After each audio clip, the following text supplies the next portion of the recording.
Halo semuanya, welcome to my YouTube channel. Kali ini Alp Channel akan menceritakan alur cerita film Turki yang berjudul Sadece.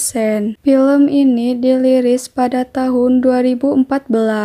Dibintangi oleh Ibrahim Çelikol dan Belçim Bilgin. Film ini menceritakan tentang cinta yang penuh gairah antara mantan petinju dan gadis buta yang cantik. Bagaimana kisah mereka? Simak dan tonton video ini sampai habis.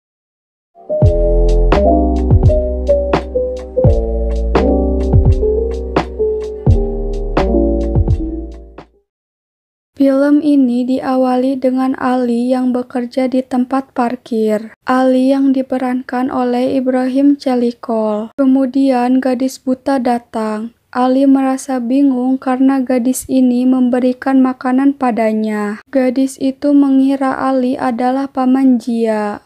Ali memberitahu dia bahwa Paman Jia berhenti dari pekerjaannya. Gadis itu sedih karena Paman Jia tidak memberitahu kepadanya. Kemudian gadis itu mengemasi makanannya lalu pergi. Ali menyuruhnya masuk karena di luar sedang hujan. Ali pun mengajak gadis itu menonton televisi dan menyuruhnya untuk pergi setelah hujan reda. Selesai menonton televisi, gadis itu memberikan kotak makanan pada Ali. Gadis itu menyuruh Ali untuk menyiram dan tidak mengubah letak bunga lili. Hazal, seorang gadis cantik yang buta. Hazal diperankan oleh Belçim Bilgin. Keesokan harinya, ketika Hazal sedang bekerja, bosnya menyuruh Hazal untuk kerja lembur.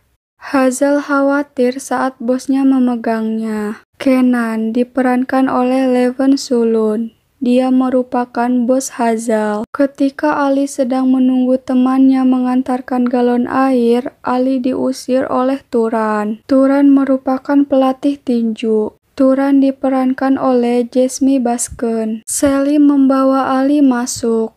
Turan marah dan menampar Ali karena Turan ingin Ali menjadi seorang petinju yang baik. Hazal dan Ali menonton televisi lagi. Kemudian Hazal berbicara tentang pakaian. Ali mengira Hazal bertanya padanya. Hazal tertawa dan Hazal menyuruh Ali menjelaskan pakaian dan sepatu wanita yang ada di televisi itu. Namun Ali merasa tidak nyaman lalu mencium pakaian dan melihat ke arah kakinya. Setelah selesai menonton TV, Ali mencuci kakinya. Kemudian Ali memberikan kotak makanan Hazal. Ali mengisinya dengan buah persik. Hazal sangat senang. Kemudian Hazal memperkenalkan dirinya pada Ali dan memberikan tangannya. Ali terdiam lalu Ali menjabat tangan Hazal. Keesokan harinya Hazal menonton TV bersama Ali lagi. Hazal bertanya tentang laki-laki yang ada di televisi. Kemudian Hazal bertanya pada Ali. Hazal ingin tahu apakah Ali laki-laki yang tampan atau tidak. Ali berkata bahwa dia tidak tahu. Ketika Hazal pulang, Hazal terjatuh saat mobil melaju cepat dan mengklaksonnya. Ali membantunya. Kaki Hazal terkilir lalu Ali membawanya ke rumah sakit. Hazal bertanya tentang nama Ali. Lalu Hazal mengajak Ali untuk pergi dari rumah sakit. Hazal kelelahan. Kemudian Ali menawarkan dirinya untuk menggendong Hazal. Ketika sampai di rumah Hazal, Hazal meminta bantuan untuk kamar mandinya yang tersumbat. Ketika selesai masalah kamar mandi, Ali menangkap Hazal yang akan terjatuh. Hazal bertanya barang apa yang rusak. Ali memberitahu bahwa hiasannya rusak. Kemudian Hazal memberikan tiket konser pada Ali karena Ali banyak membantunya. Ali terus memandang Hazal ketika Hazal ikut bernyanyi di sampingnya. Setelah selesai melihat konser, Hazal terus bertanya kepada Ali. Namun Ali berkata bahwa Hazal terlalu banyak mengajukan pertanyaan. Hazal sedih ketika Ali tidak memberitahu tentangnya. Hazal berterima kasih pada Ali karena telah mengantarkan pulang. Kemudian Ali menjelaskan tentang dirinya pada Hazal dan meminta maaf. Ali datang kepada Turan. Turan meminta penjelasan pada Ali. Ali menjelaskan tentang kesalahpahaman dan apa yang terjadi di masa itu pada Turan. Turan terkejut, lalu Ali meminta maaf pada Turan. Kenan memberikan hadiah pada Hazal. Hazal ketakutan saat Kenan memegang tangannya. Kenan ingin mengajak Hazal pergi malam hari, namun Hazal membuat alasan bahwa dia memiliki acara.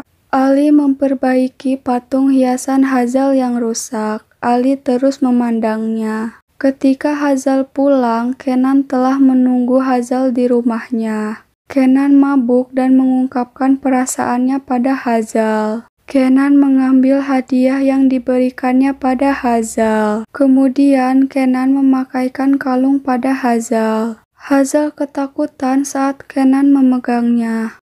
Kemudian Ali datang lalu menyerang Kenan dan mengancamnya. Ali bertanya tentang keadaan Hazal dan menyuruh Hazal untuk berhenti dari pekerjaannya. Namun Hazal merasa Ali membuat kasihan pada dirinya sendiri. Hazal pun menyuruh Ali pergi dari rumahnya. Hazal memberitahu Ali bahwa dia berhenti dari pekerjaannya, dan Hazal meminta Ali untuk membawanya pergi di akhir pekan. Ali datang dan memberi Hazal anjing. Hazal sangat senang dan bertanya tentang nama. Ali memberi nama anjing itu dengan nama Simal. Lalu Ali membawa Hazal pergi. Hazal meminta Ali mengambil 2 batu untuknya. Kemudian Hazal memberikan 1 batu pada Ali agar Ali bisa mengingatnya. Ketika Hazal memberinya batu, Ali pun membawa Hazal bermain ayunan di tengah pantai. Hazal pergi jalan-jalan bersama Simal. Kemudian Ali datang dan mencari Hazal. Ali menutup matanya dan memperbaiki rumah Hazal. Kemudian Hazal datang. Ali membukakan tali sepatu Hazal dan menunjukkan kejutan pada Hazal. Hazal sangat bahagia dengan apa yang dilakukan Ali kepadanya. Ali dan Hazal menjadi sepasang kekasih. Mereka sering menghabiskan waktu bersama. Ali merasakan sakit di punggungnya. Hazal berkata bahwa dia bisa memijitnya. Ali bertanya pada Hazal. Hazal berkata bahwa dirinya terbiasa dan menerima kalau dia tidak bekerja lagi. Hazal memberitahu bahwa dia sangat bahagia memiliki Ali. Kemudian Ali memiliki ide untuk membuka toko bersama Hazal. Hazal pun menyetujuinya. Hazal memberitahu Ali bahwa hari ini adalah ulang tahunnya. Ali terdiam, lalu Ali memakaikan bunga di rambut Hazal dan memeluknya. Hazal berziarah dengan Ali ke makam ayah dan ibunya.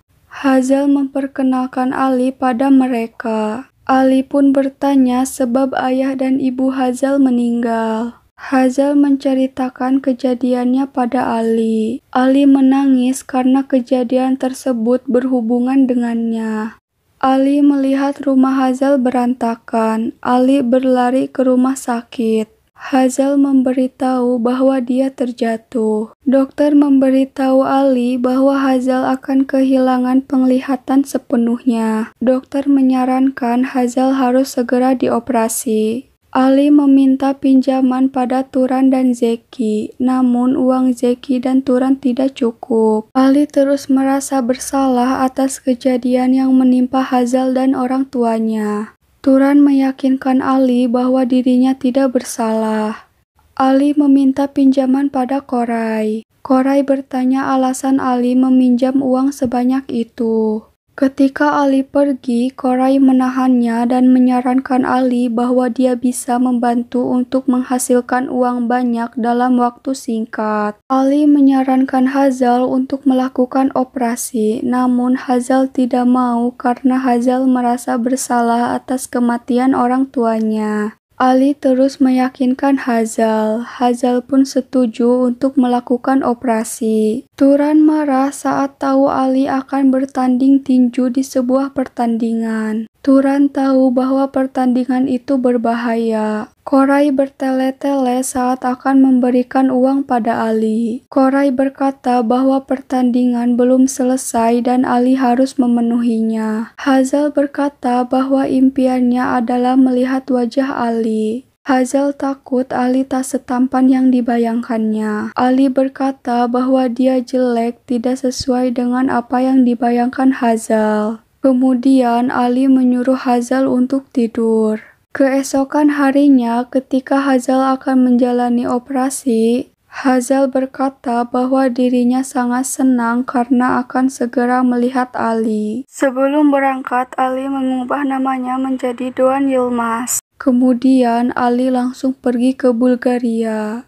Koray telah menunggu Ali. Koray memberitahu bahwa di sini tidak ada aturan dan bertarung sampai KO atau mati. Ketika Ali memasuki pertandingan, Koray berkata bahwa Ali akan kalah karena Ali sudah lama tidak bertarung. Ali terluka sangat parah. Kemudian Ali membayangkan Hazal dan dirinya.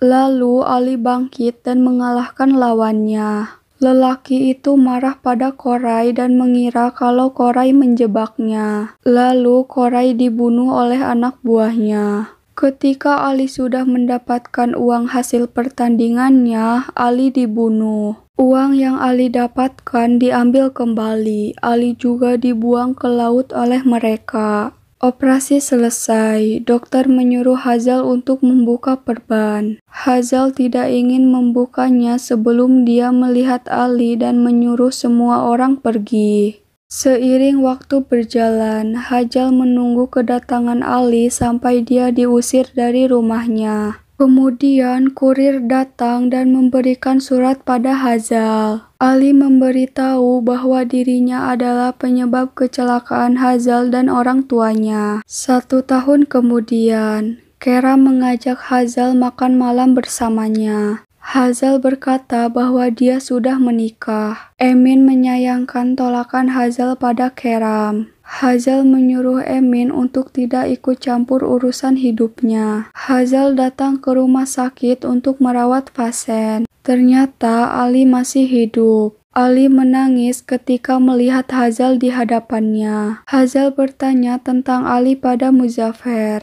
Muzaffer memberitahu dan menjelaskannya pada Hazal. Kemudian Hazal menghampiri dan memeriksa Ali. Hazal menyuruh Ali telungkup untuk memijatnya. Saat memijat, Hazal merasakan sesuatu. Hazal langsung melihat ke arah nama, namun Ali menggunakan nama Doğan Yılmaz. Ketika Hazal pergi, Ali menangis sambil memegang batu yang diberikan Hazal. Ali mendatangi dan melihat-lihat toko Hazal.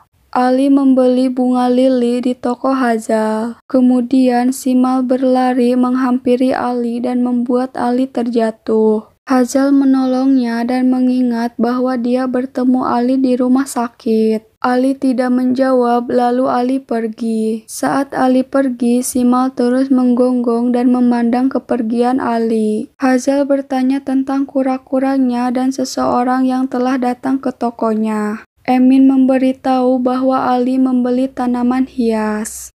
Hazal pun langsung berlari dan menangis mencari Ali. Hazal terus mencari tahu tentang Ali. Ali berada di laut. Dia mencium kura-kura Hazal dan membebaskannya. Kemudian Hazal datang meminta maaf karena dirinya tak mengenali Ali. Hazal mencurahkan kerinduannya pada Ali. Kemudian mereka menangis dan saling memeluk.